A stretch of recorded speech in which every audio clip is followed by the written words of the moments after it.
जब भी तुम्हारे भीतर स्वप्न की धारा चले, तब जरा जग के देखना कि क्या तुम कर रहे हो। बच्चे शेक्सपियर की कहानियां पढ़ते हैं, वो सब कहानियां तुम्हारे संबंध में। मन शेक्सपियर है, और जब तक तुम स्वप्न देखते हो तब तक तुम शेक्सपियर रहो। शेक्सपियर का मतलब व्यर्थ के सपने देख रहा है और उन सपनों को सच मान रहा है। भगवान न करे कि वो सपने सच हो जाएं, क्योंकि उनको सच करने में बड़ी शक्ति लगानी पड़ेगी, और जब वे सच हो जाएंगे तब तुम पाओगे उनसे कुछ भी न पाया। हाथ राख लगती है सदा। इस संसार की सभी सफलताएं राख में बदल जाती, लेकिन जब तक राख हाथ में आती तब तक जीवन हाथ से निकल चुका होता है, लौटने का उपाय नहीं होता। और तब तो सिर्फ छिपाने की बात रह जाती है कि लोगों से छिपा लो कि तुम्हारा जीवन व्यर्थ नहीं गया, तुम बड़े सार्थक हो गए हो, तुमने कुछ पा लिया है। विकल्प ही स्वप्न है, इन विकल्पों को शक्ति मत देना। और जब भीतर स्वप्न चले तब हिला के अपने को जगा लेना, और स्वप्न को तोड़ देना जितने जल्दी हो सके। मंत्र उपयोगी हो सकता है स्वप्न को तोड़ने।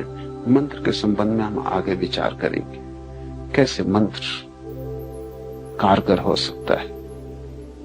मंत्र निश्चित ही स्वप्न को तोड़ देता है।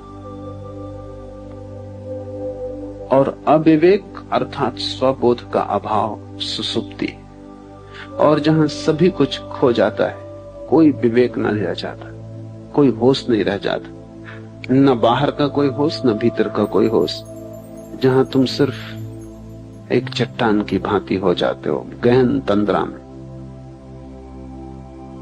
लेकिन तुम देखो कि तुम्हारा जीवन कैसा उपद्रव होगा, क्योंकि जब भी तुम गहरी तंद्रा में हो जाते हो तभी सुबह उठ के तुम कहते हो कि रात बड़ी आनंददायी नींद आई। थोड़ी देर सोचो कि तुम्हारा जीवन कैसा नरक होगा कि तुम्हें सिर्फ नींद में सुख आता है। बेहोशी में भर सुख आता है, बाकी तुम्हारा जीवन एकदम दुखी दुख है। अच्छी नींद आ जाती तो तुम कहते हो काफी हो गए, और नींद का अर्थ है बेहोशी। लेकिन ठीक ही है, तुम्हारे लिए काफी हो गया, क्योंकि तुम्हारी पूरी जिंदगी सिर्फ चिंता, तनाव, बेचैनी के अतिरिक्त और कुछ भी नहीं। उसमें तुम आराम कर लेते हो थोड़ी देर के लिए, तो तुम समझते हो सब पा लिया, जबकि वहां कुछ भी नहीं है। नींद का अर्थ है कि जहां कुछ भी नहीं, न बाहर का जगत है न भीतर का जगत है, जहां सब अंधकार में खो गया। हाँ, लेकिन विश्राम मिल जाता है। विश्राम लेके भी तुम क्या करोगे? सुबह तुम फिर उसी दौड़ में लगोगे। विश्राम से जो शक्ति तुम्हें मिलती तुम उसे नए तनाव बनाने में लगाओगे, नई चिंताएं डालोगे। रोज तुम विश्राम करोगे और रोज तुम नई चिंताएं डालोगे। काश तुम इतनी सी ही बात समझ लो कि नींद में जब इतना आनंद मिलता है, बेहोश तंद्रा में जब इतना आनंद मिलता है, क्यों? क्योंकि वहां कोई तनाव नहीं, वहां कोई चिंता नहीं, वहां तुम भूल गए सब उपद्रव। अगर बेहोशी में भी उपद्रव भूल के इतना आनंद मिलता है तो तुम सोचो, जिस दिन उपद्रव खो जाएंगे और तुम होश में रहोगे, उस दिन कैसा आनंद तुम्हें उपलब्ध हो सकेगा। उसे हमने मोक्ष कहा है, वो निर्वाण है, वो ब्रह्मानंद है। नींद में इतना मिल जाता है क्योंकि उपद्रव नहीं दिखाई पड़ते। तो जब उपद्रव सच में ही खो जाते, तनाव सच में ही विसर्जित हो जाते, और तुम 24 घंटे उतने विश्राम में रहने लगते हो जैसी गहरी निद्रा में कभी कभी कोई व्यक्ति पहुंचता है। जब वैसी 24 घंटा सतत तुम्हारी शांत स्थिति बनी रहती, तब तुम्हें कैसे आनंद के राज्य का अनुभव नहीं होगा?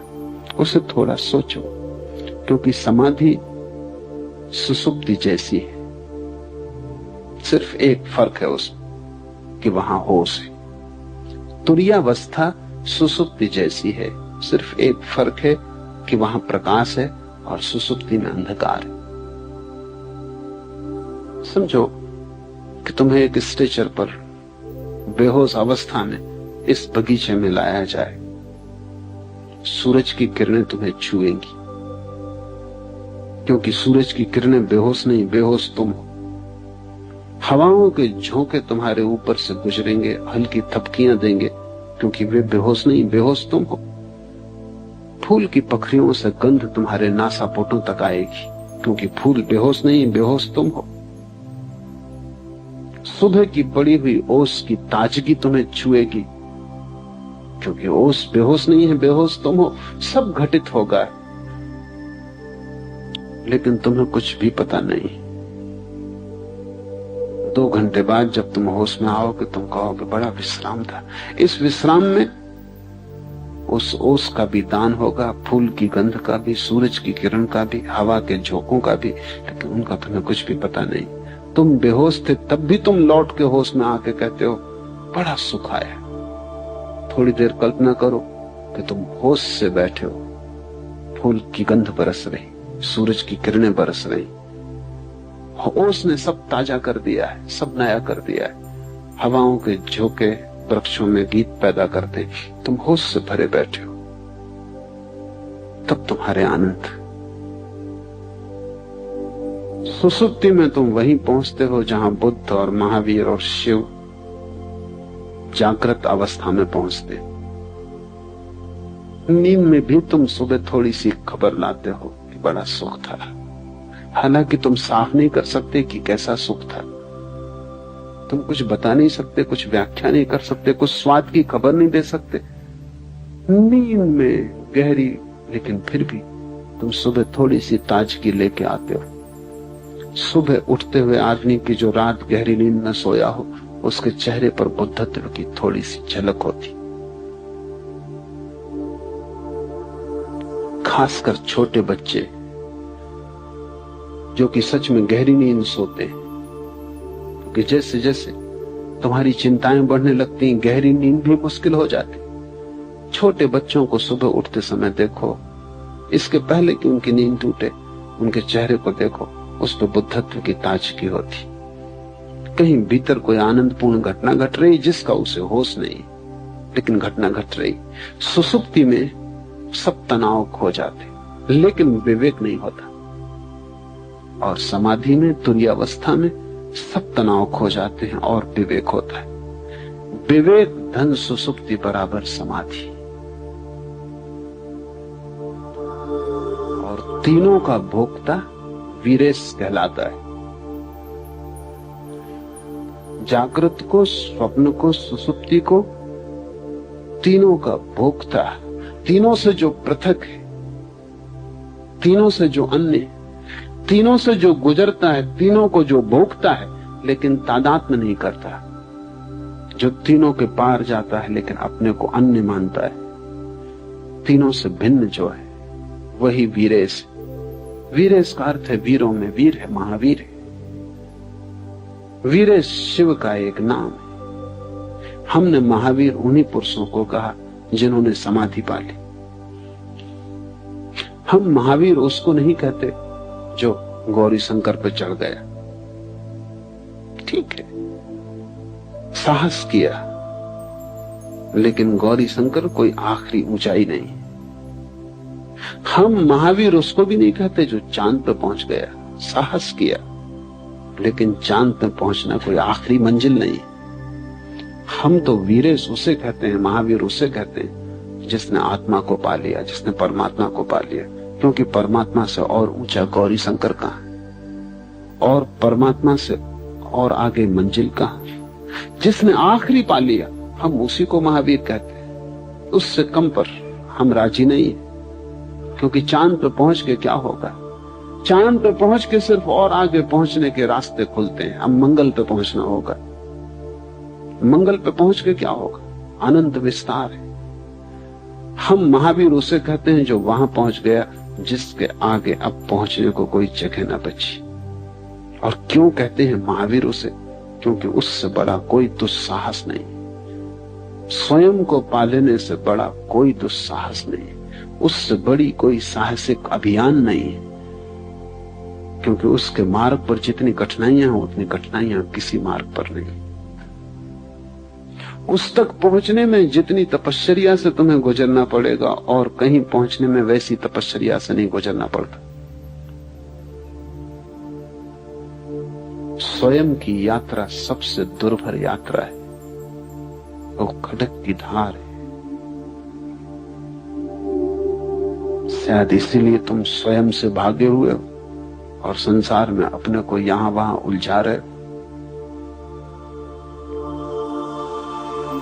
शायद इसी कारण आत्मज्ञान की बात मन को पकड़ती भी है, फिर भी तुम हिम्मत नहीं जुटाते। कहीं कोई डर पकड़ लेता है।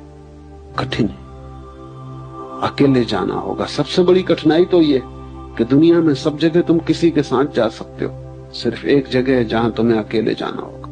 वहां पत्नी साथ ना होगी, भाई साथ ना होगा, मित्र साथ ना होगा, गुरु तक भी वहां साथ नहीं हो सकता, सिर्फ इशारा कर सकता है। बुद्ध ने कहा है, बुद्ध इशारा करते हैं, जाना तुम्हें होगा। और अकेले होने में डर लगता है। और चारों तरफ इतने लोग हैं, इतने सपने हैं, सपनों में कई तो बड़े मधुर सपने, उनमें बड़ा रस है। उन सबको तोड़कर, इस सब सपने के जाल को गिराकर सत्य की यात्रा पर थोड़े से दुर्लभ लोग निकलते। उनमें से भी बहुत से बीच यात्राओं से वापस लौट आते। लाखों में एक उस यात्रा पर जाता है, क्योंकि बड़ी कठिन है। और लाखों जाते हैं, उनमें से कोई एक पहुंच पाता है। इसलिए हमने उस अवस्था को वीरेश कहा है। 3 के पार जो चौथा तुम्हारे भीतर छिपा है, वही गौरी शंकर है, वही पहुंचना है। और पहुंचने का रास्ता यह है कि तुम जागने में और जागो।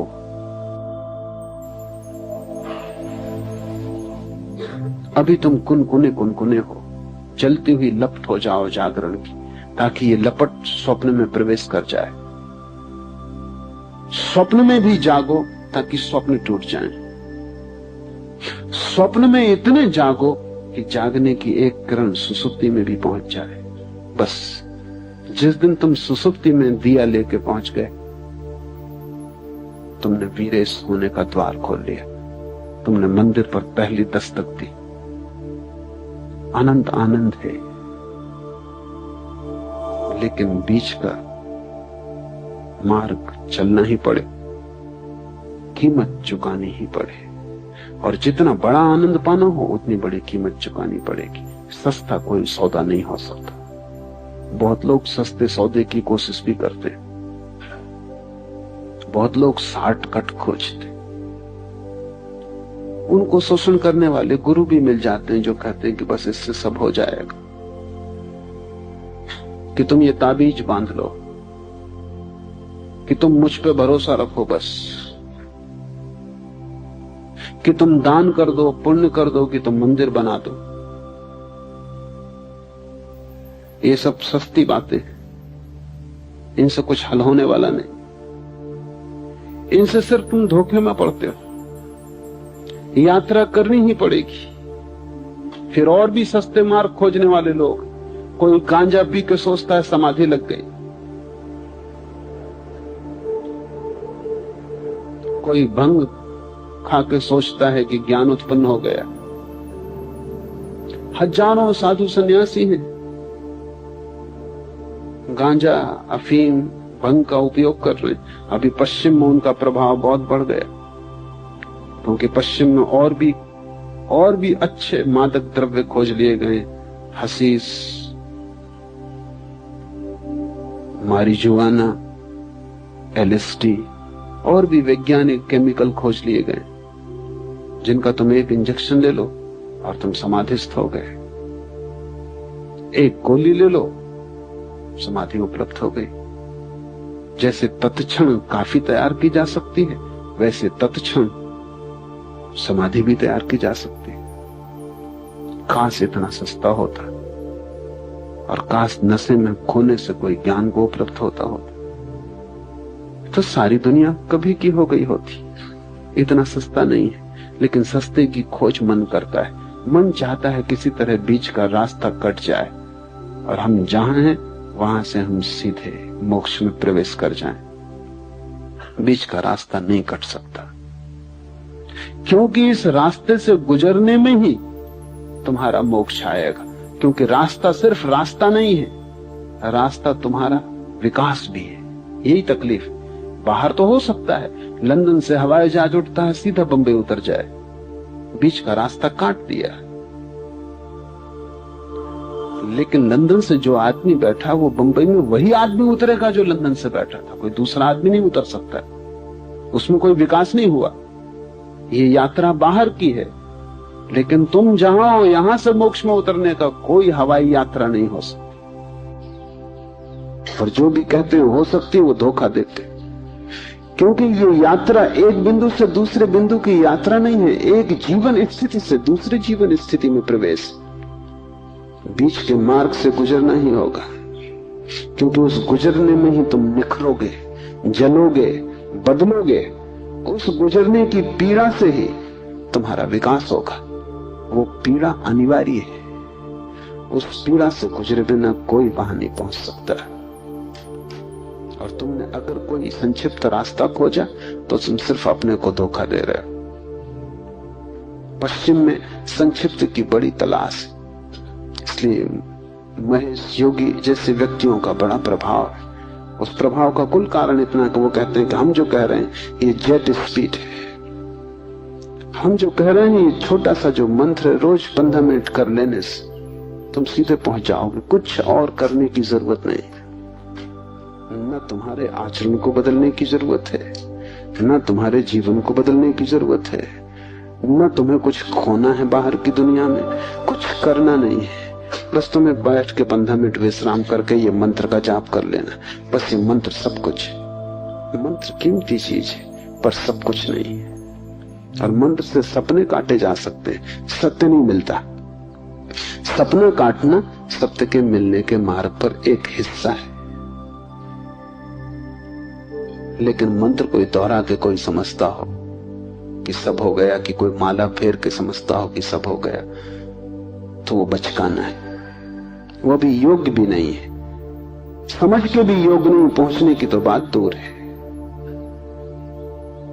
दूभर है मार्ग, उस दूभर से गुजरना होगा।